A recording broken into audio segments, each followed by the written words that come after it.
Hello guys, आपका स्वागत है मेरे चैनल एडुल्यूमिनेसेंस पर। आज की वीडियो में हम बात करने वाले हैं क्रोमेटोग्राफी की। क्रोमेटोग्राफी यूं तो बहुत तरीके की होती है, लेकिन आज की वीडियो में जो हमारा हीरो होने वाला है वो होगा HPL। सबसे पहले समझते हैं कि क्रोमेटोग्राफी होता क्या है। जैसे कि आप देख सकते हैं, क्रोमेटोग्राफी, ठीक है। क्रोमेटोग्राफी ये टर्म है। इसको अगर मैं दिखाऊं कि ये कहाँ से डिराइव हुआ है, तो ये डिराइव हुआ है दो शब्दों से, जिसमें कि एक शब्द है आपका क्रोमा या क्रोमन। ये है आपका क्रोमा और ये ग्राफोज, ठीक। क्रोमा का मतलब होता है कलर और ग्राफोज का मतलब होता है राइटिंग। तो इसमें क्या होता है, क्रोमेटोग्राफी के अंदर आप कलर्स का इस्तेमाल करते हैं या कलर राइटिंग का इस्तेमाल करते हैं किसी भी जो भी आपका सब्सटेंस है उसको क्या करने के लिए, एनालाइज करने के लिए। अब कैसे हम इसका इस्तेमाल करते हैं हम वो जानते हैं। थोड़ी सी पहले इसकी हिस्ट्री देख लेते हैं। तो अगर मैं बात करूं थोड़ी सी इसकी हिस्ट्री के बारे में, तो एक साइंटिस्ट हुए या हम कह लेते हैं एक बॉटनिस्ट हुए, कब, 1906 में, है ना, जिनका नाम था M. स्वेट। इन्होंने क्या किया, इन्होंने, ये बॉटनिस्ट थे, तो ये क्या कर रहे थे, प्लांट पिगमेंट्स पे रिसर्च कर रहे थे। अब एक प्लांट के अंदर भाई बहुत सारे पिगमेंट्स होते हैं, तो इन्होंने सोचा कि क्यों ना एक ऐसी टेक्निक बनाई जाए जिसमें क्या हो कि जो प्लांट पिगमेंट्स हैं वो सेपरेट हो सके। तब उन्होंने उन प्लांट पिगमेंट्स को एक कैल्शियम कार्बोनेट के कॉलम में, किसके, कैल्शियम कार्बोनेट के कॉलम में उनको सेपरेट किया और उनका सेपरेशन हो गया। तो वहीं से निकला क्या, आपका क्रोमेटोग्राफी। तो इन्होंने क्या किया कि उस कॉलम पर प्लांट्स के पिगमेंट को सेपरेट किया, और जब उन्होंने सेपरेट किया तो पता चला कि उससे कलर्स प्रोड्यूस हो रहे हैं। तो उन्होंने ये जो बना इसको क्या कहा, क्रोमेटोग्राम कहा। और जब ये क्रोमेटोग्राम बना, इट मीन्स इसमें जो टेक्निक इस्तेमाल हुई वो क्या हो गई, क्रोमेटोग्राफी हो गई, ठीक है। फिर दूसरी बात, अगली जो और खोज हुई तो किसने की, 1941 में दो लोग थे, मार्टिन और सिंज। इन्होंने क्या किया, इन्होंने पार्टीशन क्रोमेटोग्राफी, मतलब यहाँ पे क्या होता है, मैं समझाऊंगी एड्सॉर्प्शन पार्टीशन क्या है ना। ये इन्होंने कैल्शियम कार्बोनेट पर एड्सॉर्प्शन कराया और इन्होंने, इन दोनों ने क्या दिया, पार्टीशन क्रोमेटोग्राफी को इन्वेंट किया। और साथ ही साथ पेपर क्रोमेटोग्राफी को भी, और उसके साथ में गैस क्रोमेटोग्राफी को भी किसने किया, इन्हीं ने, मार्टिन और सिंज ने। गैस क्रोमेटोग्राफी उन्होंने 1952 में डिस्कवर की, ठीक है। तो ये कुछ हिस्ट्री हो गई कि मेन जो इंपॉर्टेंट पॉइंट्स हैं कि क्रोमेटोग्राफी में किसने क्या किया, ये हमने बता दिया। अब हम आते हैं अपने असली टॉपिक पर, जो कि है HPLC। HPLC मतलब क्या हुआ, हाई परफॉर्मेंस लिक्विड क्रोमेटोग्राफी, ठीक। High performance liquid chromatography. अब इस हाई परफॉर्मेंस को हम हाई प्रेशर भी कह सकते हैं। अगर मैं इन शॉर्ट आपको बताऊं, जब कॉलम क्रोमेटोग्राफी बनी तो आप खुद सोचिए, कॉलम हुआ करता था, ठीक है। इस कॉलम के अंदर कोई एड्सॉर्बेंट मटेरियल हुआ करता था, ठीक। और यहाँ एड्सॉर्बेंट मटेरियल जो भरा हुआ है उस पर एक मोबाइल फेज डाली जाती थी, मोबाइल फेज। अब ये जो कॉलम में जो एड्सॉर्बेंट भरा है वो क्या होता था आपका, मैं मान लीजिए जो डॉट डॉट मैं यहाँ पे ड्रॉ कर रही हूँ, वो क्या हो गए, आपके एड्सॉर्बेंट हो गए, जिसको हमने कहा स्टेशनरी फेज, ठीक है। ये दो कंपोनेंट होते हैं किसी भी क्रोमेटोग्राफी के। उसके अंदर क्या क्या होता है, एक होता है मोबाइल फेज जो कि चलते रहता है, और एक होता है स्टेशनरी फेज जो कि रुका हुआ होता है। तो एग्जैक्टली क्रोमेटोग्राफी होता क्या है, the separation of constituents between mobile phase and stationary phase, उसी को हम एक्चुअली क्रोमेटोग्राफी कहते हैं, ठीक है। तो अब होता क्या था, क्रोमेटोग्राफी, कॉलम क्रोमेटोग्राफी के अंदर एक कॉलम लेते थे, उसमें स्टेशनरी फेज भरते थे, ऊपर से मोबाइल फेज, और सैंपल डाल दिया करते थे, ठीक है। तो अब आपका जो सैंपल होता था, या तो वो इस पर अडेयर हो जाता था या फिर इसके साथ निकल के बाहर इल्यूट हो जाता था। इन दोनों में से एक काम होता था, लेकिन इसमें होता क्या था, इसमें लगता था बहुत ज्यादा टाइम कंज्यूमिंग प्रोसेस है, क्योंकि ग्रेविटी काम कर रही है इस पे और कोई प्रेशर तो है नहीं। तो अब क्या किया, जब इसमें एडवांसमेंट हुआ तो इसमें एक प्रेशर जनरेट करने के लिए पंप अप्लाई कर दिया गया, और जब पंप अप्लाई हुआ तो इसकी स्पीड बढ़ गई, और जो भी रिजल्ट्स आपको टाइम लेकर मिलते थे, 15 मिनट, 20 मिनट, 25 मिनट, 1 घंटा, तो अब वो रिजल्ट्स आपको कैसे मिलने लगे, क्विकली मिलने लग गए। तो ये जो क्विकली रिजल्ट मिले वो क्यों मिले, क्योंकि आपने पंप पे प्रेशर अप्लाई कर दिया पंप से, तो इसलिए आपकी परफॉर्मेंस सुधर गई, इसलिए इसका नाम रख दिया गया हाई परफॉर्मेंस लिक्विड क्रोमेटोग्राफी, या इसको हाई प्रेशर लिक्विड क्रोमेटोग्राफी भी कह सकते हैं। ठीक है, अब इसके अंदर होता क्या है ये हम समझते हैं कि इसके मोड्स कितने होते हैं, इसमें इंस्ट्रूमेंटेशन क्या होता है, हम इस बारे में जानते हैं। तो अब हम बात कर रहे हैं मोड्स ऑफ HPLC के बारे में। ये रहे हमारे सभी मोड्स। सबसे पहले है एड्सॉर्प्शन क्रोमेटोग्राफी, फिर है liquid liquid chromatography, liquid liquid partition chromatography कहना चाहिए मुझे उसको, फिर है reverse phase chromatography, ion pair chromatography, exclusion chromatography, ion exchange chromatography, और लास्ट है एफिनिटी क्रोमेटोग्राफी। ठीक है, ये मोड्स हैं HPLC के। HPLC में ही आप जिस तरीके का भी सैंपल एनालाइज करना चाहते हैं उसके बेस पर कुछ मोड्स इस्तेमाल होते हैं। अब हर एक सैंपल के लिए सिर्फ एक ही तरीके का HPLC का इंस्ट्रूमेंट सूटेबल नहीं होता है ना। सबके केसेस में स्टेशनरी फेज बदलती है, मोबाइल फेज बदलती है, तो उसी के बेस पर ये कुछ मोड्स प्रिपेयर किए गए हैं। इनसे क्या रहेगा कि आपको समझ आ जाएगा कि आप सैंपल कोई स्पेसिफिक लेंगे तो उसके लिए किस तरीके का मोड आप इस्तेमाल करेंगे। ठीक है, सबसे पहले है एब्जॉर्प्शन क्रोमेटोग्राफी।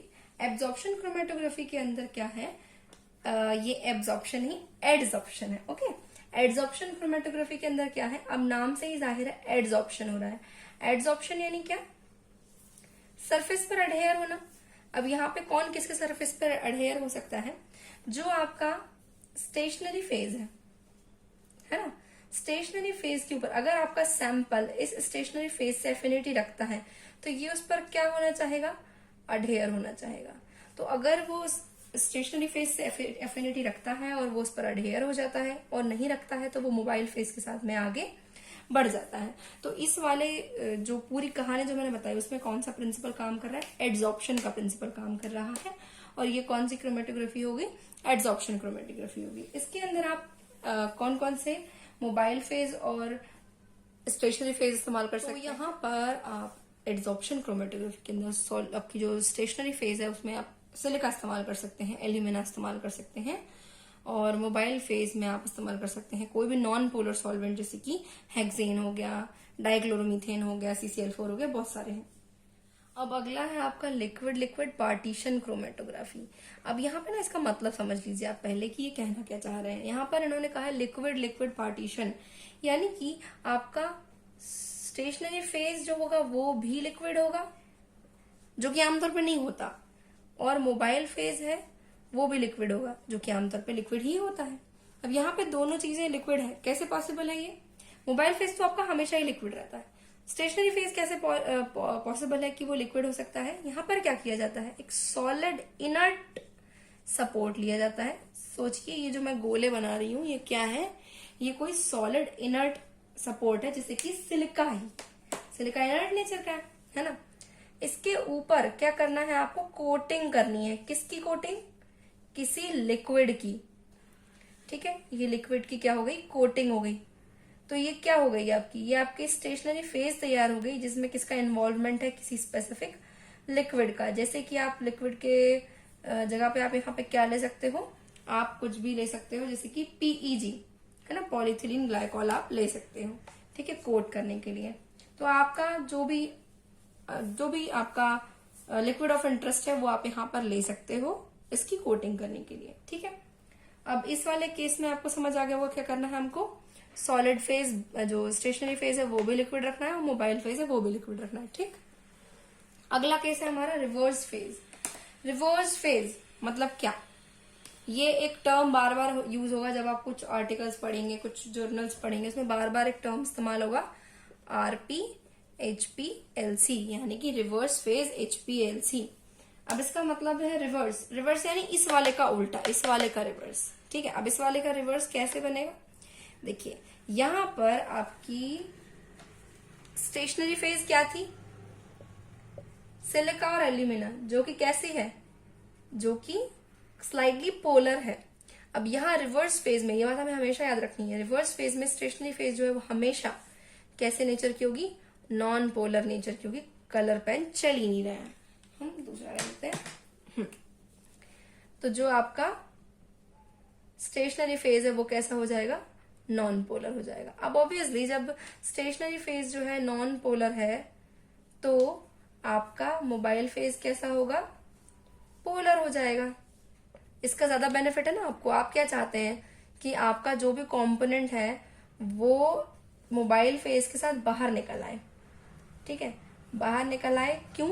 क्योंकि तभी तो आप उसका क्या करोगे, डिटेक्शन करोगे, है ना।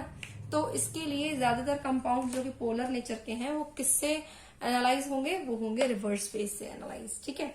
अब एक और चीज यहाँ पर जो मैं मेंशन नहीं की थी मैंने, कि लिक्विड लिक्विड पार्टीशन क्रोमेटोग्राफी में दोनों लिक्विड लिक्विड तो है, लेकिन पार्टीशन प्रिंसिपल कैसे काम कर रहा है, जिसे मैंने यहाँ पे एडजॉर्प्शन समझा दिया। पार्टीशन ऐसे कि दोनों लिक्विड है, ठीक है, तो पॉसिबली एक पोलर एक नॉन पोलर होगा, दोनों डिफरेंट नेचर के होंगे, एक जैसे तो होने नहीं वाले हैं, है ना। तो जब वो दोनों अलग अलग नेचर के हैं, सोचिए ये आपका मोबाइल फेज हो गया, ये स्टेशनरी फेज हो गया, तो जो आपका सैंपल है, सैंपल क्या करेगा, इन दोनों के बीच बटेगा उसके नेचर के अकॉर्डिंग। अगर वो मोबाइल फेज से एफिनिटी रख रहा है तो जल्दी से बाहर निकल जाएगा इल्यूशन के साथ में, और अगर स्टेशनरी फेज से रख रहा है तो वो सैंपल में थोड़ी देर स्टे करेगा आराम से, जब बार बार सॉल्यूशन की वॉशिंग होगी सॉल्वेंट की, उससे बाहर निकलेगा, ठीक है। तो ये चीज याद रखिएगा कि पार्टीशन कैसे यहाँ पे काम कर रहा है। अब नेक्स्ट चीज आती है आयन पेयर। जो आयन पेयर क्रोमेटोग्राफी होती है वो मेनली यूज होती है जो आयनाइजेबल कंपाउंड्स होते हैं उनके लिए, है ना, जो आयनाइज हो सकते हो उनके लिए ही ये मेनली इस्तेमाल होती है। इसमें भी फर्दर अलग अलग डिविजन्स हैं, जैसे कि इसमें है आपका normal phase ion chromatography, normal phase, एक है रिवर्स फेज, और लास्ट है आपका सोप क्रोमेटोग्राफी। सोप, सूप नहीं, सोप क्रोमेटोग्राफी। हाँ जी, तो इनका कैसा सिस्टम है, नॉर्मल फेज क्रोमेटोग्राफी में सिंपली जो भी आपका अब क्योंकि आयन पेयर की बात हो रही है ना, आयन पेयर की बात हो रही है मीन्स यहाँ पे आयनिक कंपाउंड इस्तेमाल होंगे। तो आप जो भी एसिडिक बेसिक आयन, जैसा भी आयन आप ले रहे हो, तो उसका ऑपोजिट आप एक क्या करोगे, एक आयन लोगे, ठीक है। जैसे कि अगर आपको एसिड्स का क्या करना है, एनालिसिस करना है, तो आप क्या करोगे, बेसिक काउंटर आयन ले लोगे, ठीक है, और फिर प्रोसेस करेंगे। लेकिन नॉर्मल फेज में क्या होगा, जो आपका मोबाइल फेज रहेगा वो, ये बिल्कुल याद रखना है आपको, मोबाइल फेज कैसा रहेगा, नॉन पोलर रहेगा। और अगर आप रिवर्स ले रहे हैं तो मोबाइल फेज आपका पोलर रहेगा, बाकी काउंटर आयन की कहानी वही रहेगी। इनके लिए ना अलग से वीडियोस बनाना पड़ेगा। अगर आपको लगता है कि ये वाले हमको डिटेल में समझना है तो आप मुझे कमेंट करके बताइए, इन पर हम अलग से वीडियो बनाएंगे। फिर नेक्स्ट है सोप। इसके अंदर क्या होता है, मेनली जो आपके डिटर्जेंट्स हैं जैसे कि सर्फेक्टेंट्स हैं, उनका इसके अंदर एनालिसिस होता है, ठीक है। फिर नेक्स्ट आता है आपका एक्सक्लूजन क्रोमेटोग्राफी। एक्सक्लूजन यानी, एक्सक्लूजन का मतलब क्या, किसी चीज को अलग कर देना, है ना। तो यहां पर क्या हो रहा है एक्सक्लूजन के अंदर, ये एक्चुअली जेल क्रोमेटोग्राफी है। इसके अंदर क्या होता है कि जो मॉलिक्यूल्स का साइज है या उनका मॉलिक्यूलर वेट है, उसके बेस पर यहां पर क्रोमेटोग्राफी परफॉर्म की जाती है। नेक्स्ट होता है आयन एक्सचेंज। आयन एक्सचेंज नाम से ही समझ में आ रहा है कि यहाँ पे आयन्स का एक्सचेंज होना है, ठीक है। तो जो आपके एनायनिक कैटायनिक कंपाउंड्स होते हैं उनके लिए इस्तेमाल हो रहा है। यहाँ पर क्या किया जाता है, अगर आपका एनायन का डिटेक्शन लगाना है तो आप क्या चुनोगे, कोई क्वार्टरनरी अमोनियम, समझ लीजिए मतलब कोई अमोनियम ग्रुप लेना है आपको, ठीक है, क्वार्टरनरी अमोनियम ग्रुप लेना है। मैंने सिर्फ अमोनियम बना दिया है, ऐसा मुझे बनाना चाहिए था, ठीक है। फिर नेक्स्ट अगर आपको करना है कैटायन का इन्वेस्टिगेशन, तो कैटायन का इन्वेस्टिगेशन करने के लिए हमें क्या करना पड़ेगा, कोई सल्फोनिक ग्रुप लेना पड़ेगा, जैसे HSO3, ठीक है, ये हमें लेना पड़ेगा, ठीक, अगर हमको आयन एक्सचेंज परफॉर्म करना है। तो बाकी सब कंडीशंस वैसी रहती है। लास्ट है एफिनिटी। एफिनिटी वाला जो केस है वो कब आता है, जब आप कोई बायोलॉजिकल जब आपको क्या लेते हैं, बायोलॉजिकल सैंपल लेते हैं। अब मान लीजिए किसी वायरस, बैक्टीरिया वगैरह के एंटीजन की आपको स्पेसिफिकली एनालिसिस करना है, तो क्या करना होगा कि आप उसकी एफिनिटी देखोगे। कोई एंजाइम है, वो किसी स्पेसिफिक चीज या किसी स्पेसिफिक फंक्शनल ग्रुप से ही अटैच हो रहा है, तो हम स्टेशनरी फेज में वो ग्रुप रख देंगे और सैंपल में आपका जो भी एंटीजन है वो रहेगा। अगर उसकी एफिनिटी होगी तो वो स्टक हो जाएगा, नहीं तो वो नहीं होगा। इस तरीके से ये पूरे मोड्स काम करते हैं। आई होप ये मोड्स आपको कुछ हद तक समझ आए होंगे। चांसेस है कि शायद आपको ये पूरी तरह समझ नहीं भी आए होंगे, बट चल जाएगा क्योंकि ये सब अपने आप में बहुत बड़े बड़े हैं और इन सब पे एक एक वीडियो बन सकती है। तो अभी तो वीडियो हमारी सिंपल एचपीएलसी पे होने वाली है, तो मैं पहले इंस्ट्रूमेंटेशन वगैरह को पढ़ा देती हूँ और अगर लगेगा तो मैं इन सब पर अलग अलग वीडियो बना लूंगी। बार में अगर मैं दिखाऊं आपको तो कुछ ऐसा है इसका इंस्ट्रूमेंटेशन, है ना। ये इतने सारे ब्लॉक्स जो मैंने बनाने की कोशिश की है। अब मैं 1 बाय 1 ब्लॉक्स का मतलब समझाऊंगी आपको, थोड़ा जूम करके। ये देखिए, शुरुआत करते हैं यहाँ से। ये है आपका रिजर्वॉयर। किसका रिजर्वॉयर? अब सोचो आपको एचपीएलसी के अंदर कितनी चीजों की जरूरत है। सबसे पहले जरूरत है आपको एक कॉलम की जिसपे रहेगी स्टेशनरी फेज। फिर आपको जरूरत है एक मोबाइल फेज की।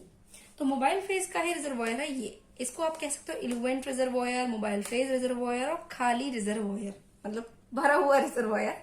मतलब आपको बोलना है सिर्फ रिजर्वॉयर, ठीक है। तो ये है रिजर्वॉयर। जैसे ये रिजर्वॉयर से आपका सॉल्वेंट जो भी रहा होगा वो अंदर जाएगा इंस्ट्रूमेंट के। अब यहां से इंस्ट्रूमेंट की कहानी शुरू हो गई है। तो सबसे पहले मिलेगा उसको कौन? एक फिल्टर। फिल्टर क्यों जरूरी है? क्या पता आपके रिजर्वॉयर में छोटे कुछ पार्टिकल्स रह गए होंगे जिन्होंने क्या कर दिया होगा, जो आपकी मोबाइल फेज है उसमें डस्ट आ गई होगी। तो इन सबको भाई फिल्टर करके अलग करना जरूरी है क्योंकि कॉलम जो है वो चोक हो सकता है, ठीक है। अब फिल्टर हो गया। अब आगे क्या मिला आपको? पंप मिला। पंप ने क्या किया, इसको बहुत प्रेशर के साथ में आगे बढ़ा दिया। अब एक और फिल्टर मिला जिसने एक बार और फिल्टर कर दिया आपके सॉल्वेंट को। अच्छा, ये जो फिल्टर्स है ना, ये आपकी मर्जी है, आप बनाना चाहे तो बना सकते हैं, नहीं बनाना चाहते तो मत बनाइए, ठीक है।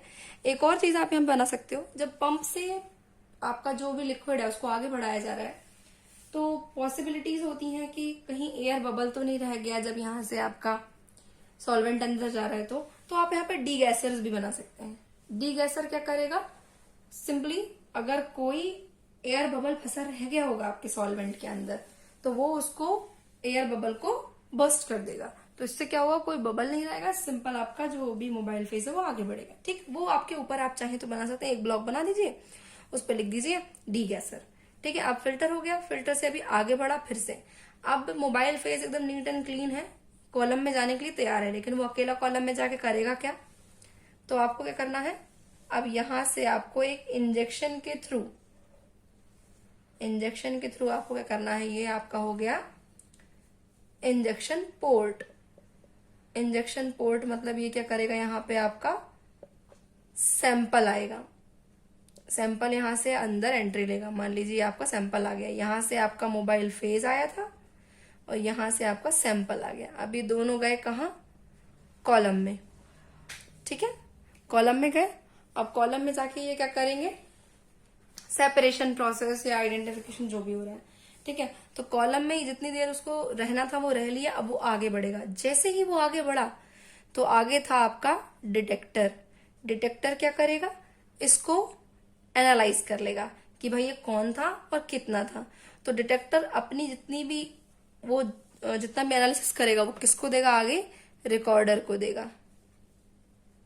ये रिकॉर्डर ने रिकॉर्ड कर लिया, ठीक है। और जो बचा हुआ इलुएंट है वो वापस से एक इलुएंट कलेक्टर में कलेक्ट हो जाएगा। इलुएंट कलेक्टर में कलेक्ट हो जाएगा, ठीक। तो ये एक पूरा इंस्ट्रूमेंट हो गया। अब हमको इंस्ट्रूमेंट के अंदर पढ़ना क्या क्या है कि जो सॉल्वेंट रिजर्वॉयर सिस्टम है वो कितने टाइप के होते हैं।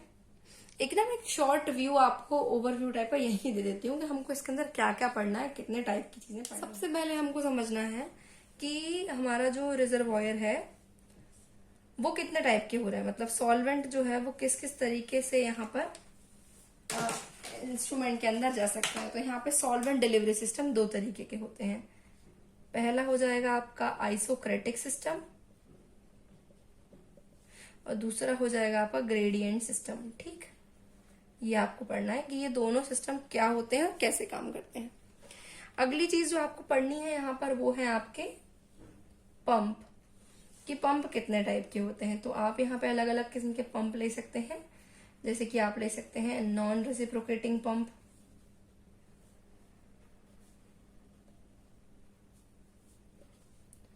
आप ले सकते हैं reciprocating pump,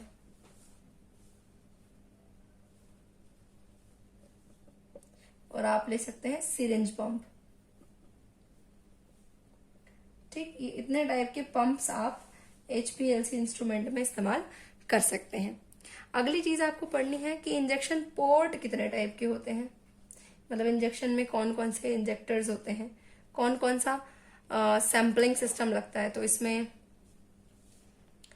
fixed volume system है, एक वेरिएबल वॉल्यूम सिस्टम है, और एक आपका सिरिंज सिस्टम है।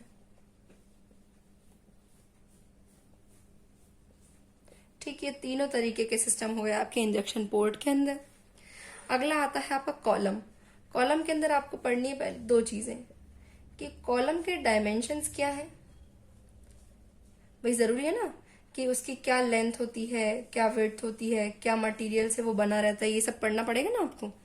इसके बाद आपको पढ़नी होती है कॉलम पैकिंग। पैकिंग क्यों भाई, सबसे ज्यादा इंपॉर्टेंट चीज तो वही है, स्टेशनरी फेज।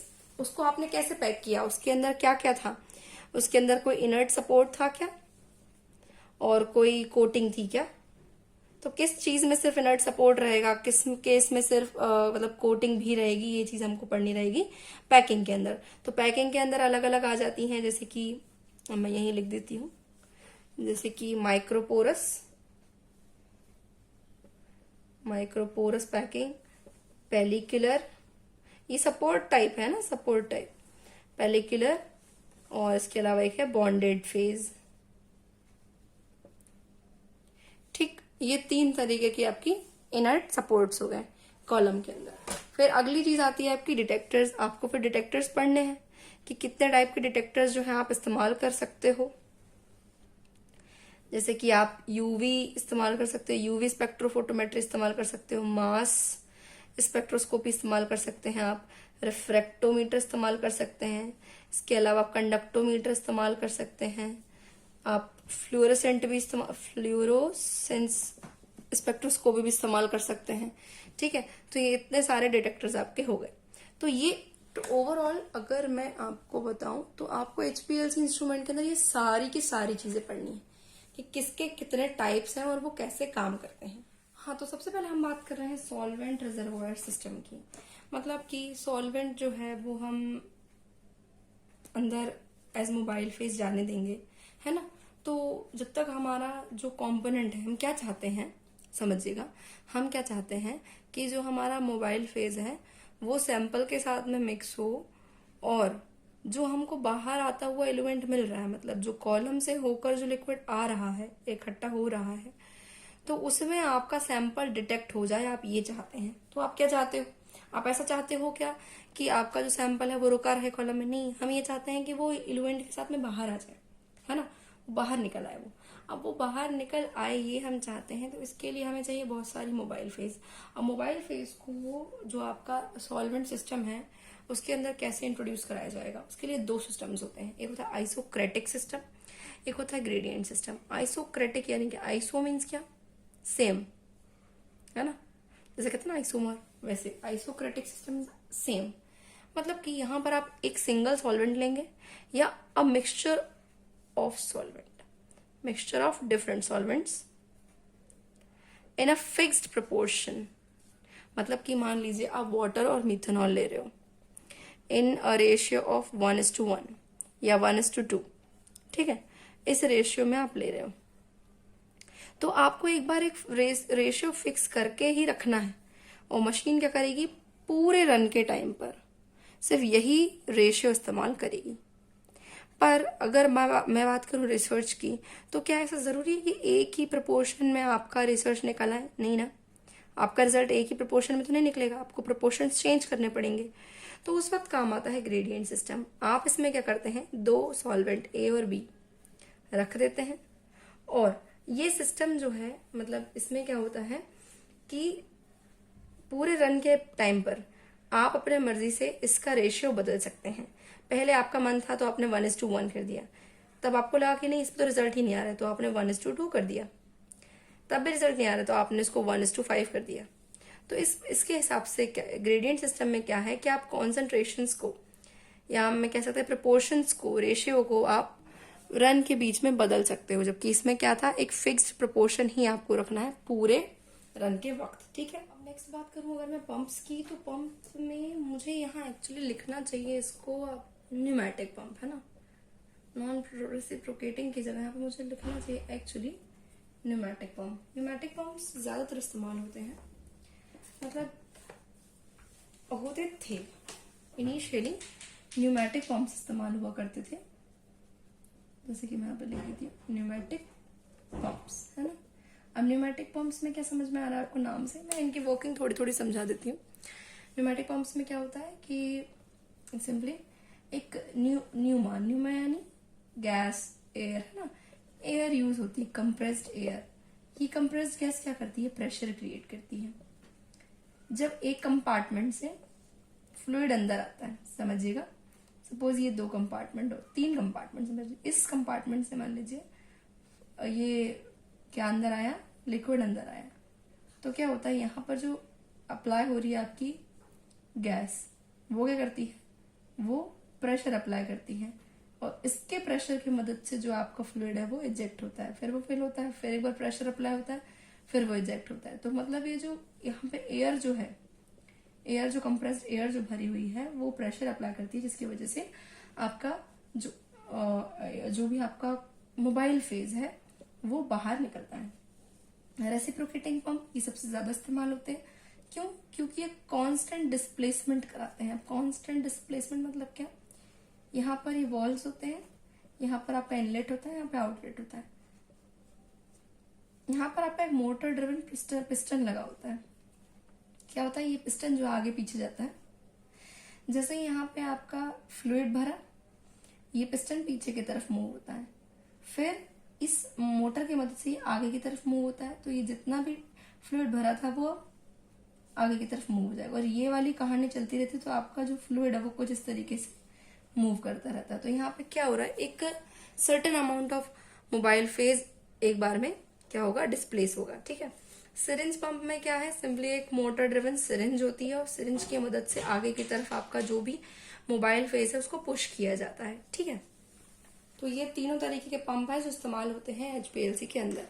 नेक्स्ट आता है आपका सैंपल इंजेक्शन सिस्टम। नेक्स्ट है हमारा सैंपल इंजेक्शन सिस्टम। अब सैंपल इंजेक्शन सिस्टम में ना आपको अलग अलग बुक्स में बहुत सारी चीजें अलग अलग मिलेगी। मैंने 2 बुक्स को एक साथ करने की कोशिश की है, और आई होप मैं आपको समझा पाऊं जो मैंने लिखा है। सैंपल इंजेक्शन सिस्टम, अब सैंपल को कैसे इंजेक्ट करेंगे आप, है ना, तो उसे इंजेक्ट करने के लिए आपको अलग अलग सिस्टम लगेंगे। पहला है फिक्स वॉल्यूम सिस्टम, मतलब नाम से समझ में आ रहा है जो आप सैंपल ले रहे हो ना उसका एक फिक्स वॉल्यूम होना चाहिए, है ना। और दूसरा है वेरिएबल वॉल्यूम, यानी कि आप इसमें कितना भी वॉल्यूम ले लो चलेगा, सैंपल आगे उतना ही जाएगा जितना उसको लेना होगा आपकी जो भी इंस्ट्रूमेंट है उसको। ठीक है, अब अगली चीज क्या है, सिरिंज सिस्टम, जिसमें क्या हो रहा है, ये भी एक तरीके का वेरिएबल सिस्टम ही है। ठीक है, वेरिएबल सिस्टम ही है ये भी एक तरीके का, बस इसमें क्या होता है अंदर सिरिंज जैसी असेंबली रहेगी। ठीक है, अब ये तो है सैंपल सिस्टम, कैसे कि आप कितना वॉल्यूम ले रहे हो उस बेस पर। अभी जो नेक्स्ट चीज है वो क्या, कि किस तरीके का फ्लो या किस तरीके का इंजेक्शन सिस्टम अंदर से बना होता है, ये मुझे कहना चाहिए। तो यहाँ पे 2 तरीके का होता है, एक होता है स्टॉप फ्लो इंजेक्टर, एक होता है लूप इंजेक्टर। ठीक है, stop flow injector, loop injector. अब आप समझिएगा थोड़ा, स्टॉप फ्लो इंजेक्टर यानी यहाँ पे फ्लो को स्टॉप करना है। किसके फ्लो को, क्या हो रहा है, पंप जो है ना वो क्या कर रहा है, प्रेशर क्रिएट कर रहा है, प्रेशर के मदद से वो मोबाइल फेस को आगे धकेल रहा है। तो अगर आप इंजेक्शन इस केस में अगर आप इंजेक्शन लगाते हो तो पॉसिबली जो आपका लूप है, मतलब वो कंपार्टमेंट जिसमें कि आपका सैंपल जाएगा उसमें भी प्रेशर रह सकता है। तो इनिशियली इनको इस्तेमाल किया जाता था, तो क्या करते थे कि पंप बंद किया जाता था, पंप बंद करेंगे जैसे ही आपका जो सिस्टम है उसमें आपका एटमॉस्फेरिक प्रेशर जो है वो नॉर्मल हो जाएगा, 1 पर पहुंच जाएगा, तब आप इंजेक्शन लगाएंगे आपके सैंपल का। उसके बाद पंप फिर से शुरू होगा और आपका जो रन है वो फिर से चालू हो जाएगा। इसको हम कहते थे स्टॉप फ्लो, क्योंकि यहाँ पे फ्लो थोड़ी देर के लिए रुक रहा है। लूप इंजेक्टर कैसा होता है, इसमें कोई आपको फ्लो को रोकने की जरूरत नहीं पड़ती है। इसके अंदर आप क्या करते हैं, डायरेक्टली इंजेक्ट कर देते हैं। अब इसमें लूप सिस्टम रहता है। लूप सिस्टम मतलब क्या, कि अगर मैं आपको समझा पाऊं तो जैसे कि मान लीजिए इनिशियली इसके अंदर 2 फेजेस होती हैं। एक होता है आपका लोड फेज, एक होता है इंजेक्ट फेज। आप क्या करते हैं, लॉब जो आपका लूप जो है एक नॉब की तरह होता है, कुछ ऐसा है ना, तो आप क्या करते हैं, इसको नीचे की तरफ कर देते हैं तो वो इंजेक्शन मोड में आ जाता है। तो यहाँ पर आप उसका इंजेक्शन लगा देते हैं और फिर जैसे ही इंजेक्शन लग जाता है तो आप इसको पीछे की तरफ कर देते हैं तो वो लोड फेज में चला जाता है। लोड फेज मतलब क्या, इसमें जो इंजेक्शन में जो सैंपल गया है वो कहाँ जाएगा, सीधे आपके कॉलम की तरफ जाएगा। तो इसको हम ऐसे समझ सकते हैं कि सपोज अभी ये किस फेज में है, इंजेक्ट फेज में है, ठीक है।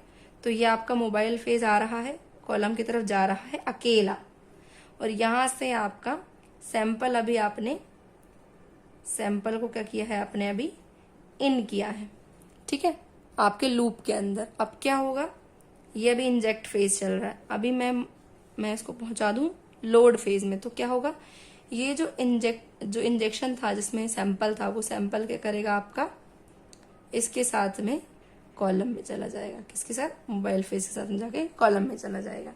तो ये लूप वाला सिस्टम है, ठीक है। तो ये ज्यादा सुटेबल है। ज्यादातर जो भी आप देखेंगे एचपीएलसी में यही वाला सिस्टम होता है, लूप सिस्टम, ठीक। तो ये आपके हो गए सैंपल इंजेक्शन सिस्टम, समझ आ गए होंगे आपको। अब हम बढ़ते हैं कॉलम और कॉलम की पैकिंग की बात करूं यहाँ पे कॉलम की, तो कॉलम जो है वो कैसा होना चाहिए, वो स्टेनलेस स्टील का बना हुआ होता है। अब इनिशियली कांच के कॉलम्स इस्तेमाल किए जाते थे, लेकिन हम जानते हैं कांच के कॉलम्स के साथ क्या दिक्कत आती है, कि क्योंकि प्रेशर लग रहा है तो प्रेशर के कारण तो कांच के कॉलम फट जाएंगे, है ना। तो हमें मजबूत कॉलम चाहिए, तो स्टेनलेस स्टील से अच्छा क्या होगा, और दूसरी बात इसमें कोरोजन भी नहीं होगा, तो इसलिए ये ज्यादा बेनिफिशियल हुए। अब प्रेशर कितना, अब मैंने थोड़ी देर पहले पंप्स की बात की, पर मैंने ये तो बताया नहीं कि प्रेशर कितना होना चाहिए।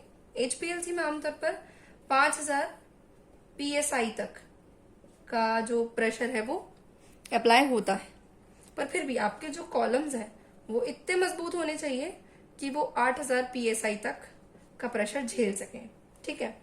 दूसरी चीज, उनका लेंथ कितने लंबे होने चाहिए, 20 से 50 सेंटीमीटर लंबे होने चाहिए। और वेट यानी कि अगर मैं बात करूँ, ये इंटरनल डायमीटर है इसका, ठीक है। इंटरनल डायमीटर कितना होना चाहिए, 1 to 4 mm होना चाहिए। पतले होते हैं काफी कॉलम्स, ऐसे कोई मोटे नहीं होते हैं। दूसरी चीज, अब ये तो हुई कॉलम की बात, उसके डायमेंशंस, है ना। अब इसके अलावा एक और चीज जो है फ्लो रेट, फ्लो रेट जो कि मैंने आपको स्पेसिफाई करके नहीं बताई है। फ्लो रेट जो है वो डिपेंड करती है कि आप कितनी रखना चाह रहे हो। वैसे बहुत सारी नहीं होती, पर वो 1 to 2 ml पर मिनट की हो सकती है फ्लो रेट आपकी, 1 to 5 भी हो सकती है, बट आमतौर पर ये फ्लो रेट आप चलाते हैं एचपीएलसी के अंदर, ठीक है। ये भी आप खुद सेट कर सकते हैं। नेक्स्ट क्या है आपका, कॉलम पैकिंग है। कॉलम पैकिंग मतलब कॉलम के अंदर आखिर भरा क्या हुआ है ना। कॉलम तो हमें पता ही है स्टील का बना है, इतना लंबा इतना चौड़ा, ये तो हमने बात कर ली, पर उसके अंदर भरा हुआ क्या है ये हम बात करते हैं। माइक्रोपोरस सपोर्ट, माइक्रोपोरस यानी कि क्या, ये बहुत ही छोटे छोटे पार्टिकल्स होते हैं जो पोरस वो बनाते हैं, स्टेशनरी फेज बनाते हैं। इनका डायमीटर कितना हो सकता है, 5 to 10 म्यू एम, ठीक है। इतना इनका पार्टिकल साइज होता है, माइक्रोपोरस नहीं है, ठीक है। पेलिकुलर सपोर्ट, पेलिकुलर सपोर्ट के अंदर क्या होता है, इसमें एक माइक्रोपोरस, कोई भी माइक्रोपोरस मटेरियल लिया जाता है और इसको कोट किया जाता है, किसके ऊपर, किसी इनर्ट मटेरियल के ऊपर, किसी इनर्ट सपोर्ट के ऊपर कोट किया जाता है, जैसे कि ग्लास बीड्स। ग्लास बीड्स जो कि कैसे हैं, 40 म्यूएम तक बड़ी हो सकती है, इनके ऊपर कोट किया जाता है किसी माइक्रोपोरस सपोर्ट को। इसको हम कहते हैं पेलिकुलर सपोर्ट, ठीक है। बॉन्डेड फेज, नाम से ही जाहिर है यहाँ पे कुछ बॉन्ड बनने वाला है, किसका, तो यहाँ पे क्या होता है, केमिकल बॉन्डिंग कराई जाती है, केमिकल बॉन्डिंग कराई जाती है किसी इनर्ट सपोर्ट पर। अब केमिकल बॉन्डिंग किसी की भी हो सकती है, जैसे कि मैंने आपको बताया था लिक्विड लिक्विड में, है ना, पीईजी वैसा। तो ये क्या हो गई, आपके 3 तरीके की कॉलम पैकिंग होगी। अब हर एक तरीके की क्रोमेटोग्राफी में अलग अलग कॉलम पैकिंग इस्तेमाल की जाती है। जैसे मैं कुछ शॉर्ट में आपको बता देती हूँ यहाँ पर। जैसे कि अगर मान लीजिए आप एड्सॉर्प्शन क्रोमेटोग्राफी परफॉर्म कर रहे हैं, एड्सॉर्प्शन, वहां पे सिंपली एड्सॉर्प्शन होना है आपका, तो आप क्या करेंगे, जबरदस्ती का तामझाम फॉलो करेंगे या नहीं करेंगे। आप आमतौर पे क्या करेंगे, यहाँ पर आप माइक्रोपोरस फॉर्म्स लेंगे, ठीक है, माइक्रोपोरस सपोर्ट जो है उसका इस्तेमाल करेंगे एड्सॉर्प्शन क्रोमेटोग्राफी के अंदर, और उसके ऊपर अपना क्रोमेटोग्राफी परफॉर्म कर लेंगे। या फिर अगर और आपको चाहिए कुछ डिफरेंट चीज, तो पेलिकुलर सिस्टम्स भी इस्तेमाल किए जा सकते हैं, लेकिन तब भी जो माइक्रोपोरस सिस्टम है वो ज्यादा प्रेफर किए जाते हैं in case of adsorption chromatography, ठीक है। इसी तरह अगर मैं बात करूं लिक्विड लिक्विड क्रोमेटोग्राफी में, लिक्विड लिक्विड पार्टीशन क्रोमेटोग्राफी जो होती है, उसके अंदर अगर 2 केस बनते हैं ना, एक नॉर्मल, ध्यान से है ना, ये वाली चीज बिल्कुल ध्यान से पढ़नी है अपन को, और रिवर्स्ड। अगर मैं बात करूं नॉर्मल की कहानी, है ना, नॉर्मल कंडीशन या नॉर्मल क्रोमेटोग्राफी वो होगी, नॉर्मल फेज क्रोमेटोग्राफी, जिसमें मोबाइल फेज हो जाएगा आपका नॉन पोलर।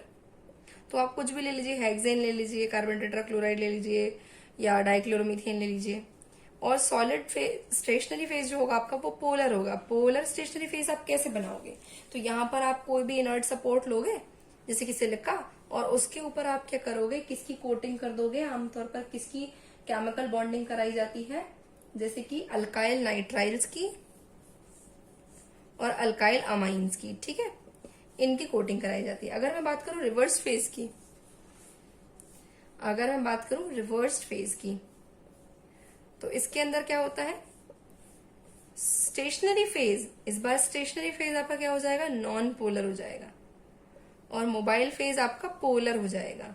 तो मोबाइल फेज पोलर में आप पानी ले लीजिए, मतलब HPLC ग्रेड वाटर या फिर HPLC ग्रेड मिथेनॉल एसिटोनाइट्राइल, इस टाइप से आप पोलर मोबाइल फेज ले सकते हैं। और नॉन पोलर स्टेशनरी फेज के लिए अलग अलग कॉलम्स आते हैं। इसमें क्या किया जाता है, नॉन पोलर कंपाउंड जैसे कि C8 compound, C18 compound, octyl, octadecyl compound, इनको क्या किया जाता है, इन हाइड्रोकार्बन्स को केमिकली बॉन्ड कराया जाता है इनर्ट मटेरियल के ऊपर, ठीक है। तो ये आपकी कॉलम पैकिंग के अंदर आ गया। अब इसके अंदर ना मैं एक और चीज ऐड कराना चाहूंगी, जैसे कि कॉलम पैकिंग प्रोसीजर्स, कौन सी प्रोसीजर्स की मदद से कॉलम की पैकिंग करी जाती है। तो सिंपली आप इनके नाम से ही समझ जाएंगे कि क्या है। एक है ड्राई पैकिंग और एक है स्लरी पैकिंग, है ना। ड्राई पैकिंग के अंदर क्या होगा कि सिंपल जो भी आपका ड्राई फेज रहेगा, स्टेशनरी फेज, उसको भर दिया जाएगा। और स्लरी पैकिंग के अंदर क्या होगा, प्रेशर अप्लाई होगा, एक स्लरी बनेगी और उसके बाद उसको फिल किया जाएगा, है ना। तो ये सिर्फ नाम के लिए आप पढ़ सकते हैं, इतना इसके डिटेल में जाना नहीं होता है, और इतना भी कोई किसी भी एग्जाम में इनके बारे में इतना पूछा नहीं जाता है। बाकी हाँ, आपको पता होना चाहिए ये चीजें। अब अगली जो चीज है वो हमारे पास क्या आ रही है, कॉलम हो गया, इस कॉलम में सेपरेशन होने वाला है। और अब हमारे पास लास्ट क्या बच रहा है, डिटेक्टर्स। हाँ, तो हम बात कर रहे हैं डिटेक्टर्स की। डिटेक्टर्स हमारे 2 टाइप के हो सकते हैं, पहला है बल्क प्रॉपर्टी डिटेक्टर, दूसरा है हमारा solute property detector. Bulk property मतलब जो हमको readings they on the basis of mobile phase, है ना। मतलब वो क्या करे, मोबाइल फेज को विद और विदाउट द सैंपल रीड करे और हमको डिफरेंस बताए। जैसे कि रिफ्रैक्टोमीटर, इसमें क्या होगा, जो आपका रिफ्रैक्टोमीटर है वो क्या करेगा, आपको रिफ्रैक्टिव इंडेक्स बताएगा, है ना, प्लेन मोबाइल फेज का और मोबाइल फेज विद सैंपल का, और इनके बीच का जो डिफरेंस होगा वो हमें बताएगा, ठीक है। इसके अलावा हम कंडक्टोमीटर का इस्तेमाल कर सकते हैं। तो कंडक्टोमीटर में हमें क्या बेनिफिट मिलेगा कि प्लेन मोबाइल फेज में कितना कंडक्शन है और मोबाइल फेज के साथ में सैंपल का कितना कंडक्शन है, उसकी कहानी में पता चलेगी, तो वो कंडक्टोमीटर के अंदर आ जाएगा। नेक्स्ट है आपका सॉल्यूट प्रॉपर्टी, यानी कि इसको मोबाइल फेज से नहीं, इसको मेनली सॉल्यूट प्रेजेंट है या नहीं और कितना प्रेजेंट है उससे मतलब है। तो इस केस में क्या होगा, यूवी स्पेक्ट्रोस्कोपी आप इस्तेमाल कर सकते हो, जो कि बहुत ज्यादा इस्तेमाल होता है। इसमें क्या किया जाता है, जो भी आपका सैंपल है वो यूवी में जाएगा, यूवी लाइट एब्जॉर्ब करेगा, वो किस लैम्डा मैक्स पर यूवी सबसे ज्यादा एब्जॉर्ब कर रहा है और कितना ज्यादा कर रहा है, तो उसके हिसाब से आप उसकी क्वालिटी क्वांटिटी दोनों ही पता लगा सकते हैं। इसके अलावा फ्लोरीमीटर, फ्लोरीमीटर के अंदर क्या होता है, फ्लोरेसेंस पर ये काम करता है ना। जो भी सैंपल है, सैंपल एनर्जी लेकर खुद कितनी एनर्जी एमिट कर रहा है, उसके बेस पर ये हमको क्या बताता है, रीडिंग देता है कि कौन सा सॉल्यूट है और कितने अमाउंट में प्रेजेंट है। इसके अलावा मास स्पेक्ट्रोस्कोपी का भी अब बहुत ज्यादा इस्तेमाल किया जाता है एचपीएलसी के साथ में। इसका बेनिफिट क्या है, ये भी बहुत ही एडवांसमेंट हो जाता है कि आपको यहाँ पर जो है स्ट्रक्चर की डिटेल्स भी पता चलने लगती हैं और साथ ही साथ यहाँ पर आपको क्वांटिटी भी मालूम पड़ती है। तो ये सारे किसके अंदर आ गए आपके, ये सारे डिटेक्टर्स हो गए। अब ये डिटेक्टर्स जो है अपने आप में पूरा टॉपिक है ये सभी, है ना। तो जिसको लगता है कि ये टॉपिक्स भी हमें क्लियर करना है, प्लीज कमेंट बॉक्स में जाके बता दीजिए। तो इन पर पॉसिबली अगली वीडियो आ जाएगी, और इस पर तो मैं जल्दी ही वीडियो लाने वाली हूँ यूवी स्पेक्ट्रोस्कोपी पर, क्योंकि बहुत टाइम से एक वीडियो मैंने आधी शूट करी हुई है और वो मैं कंप्लीट नहीं कर पा रही हूँ, और वो मैं इसी पर बनाऊंगी। तो अगर जो जो इंटरेस्टेड हैं तो मुझे जरूर बताएं, हम इस पर अगली वीडियो जरूर लाएंगे। अब अगली जो चीज है वो है एप्लीकेशंस, कि भाई जो आपका ये इंस्ट्रूमेंट है एचपीएलसी कहाँ कहाँ इस्तेमाल होता है। तो मुझे कहना चाहिए कहाँ इस्तेमाल नहीं होता है, ये हर जगह इस्तेमाल होता है। इससे आप आइडेंटिफिकेशन भी कर सकते हैं, मतलब आप इससे क्वालिटेटिव एनालिसिस भी कर सकते हैं और क्वांटिटेटिव एनालिसिस भी कर सकते हैं। ठीक, अब कैसे करेंगे वो जानते हैं एक के बाद एक। तो पॉइंट अगर मैं आपको थोड़ा समराइज करके बताऊंगी कहाँ कहाँ इसका इस्तेमाल हो सकता है। इनऑर्गेनिक कंपाउंड, सबसे पहले इनऑर्गेनिक कंपाउंड्स में, अब कंपाउंड्स अलग अलग टाइप के हो सकते हैं, या तो वो आयनिक हो सकते हैं, आयनिक में एनायनिक कैटायनिक हो सकते हैं, ठीक है, या वो नॉन आयनिक हो सकते हैं, यानी मॉलिक्यूलर कंपाउंड्स हो सकते हैं। तो आप क्या करेंगे, जो एनायनिक कैटायनिक कंपाउंड है, आपको पता है आयनिक कंपाउंड कैसे इस्तेमाल हो, मतलब कैसे एनालाइज होंगे, आयन पेयर या आयन एक्सचेंज क्रोमेटोग्राफी के थ्रू, ठीक है।